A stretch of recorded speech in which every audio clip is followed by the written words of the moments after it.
দেশের অসহায় গরিব মানুষদের উদ্দেশ্য করে একটা কথা বলি। আপনারা যে যুদ্ধে অংশগ্রহণ করছেন, এই যুদ্ধে রাজনৈতিক ব্যক্তিরা অস্ত্র দিবে, ধনীরা একবেলার খাবার দিবে, আর আপনি আপনার অমূল্য সম্পদ আপনার সন্তানকে দিবেন।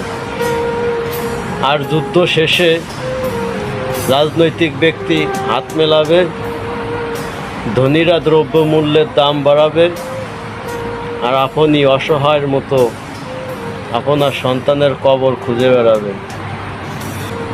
তাই এখনই সতর্ক হয়ে যান। ছেলে আমার বড় হবে, মাকে বলতো সে কথা। আর এই ভিডিওটা শেয়ার করে সবাইকে দেখার সুযোগ করে দিন। ধন্যবাদ।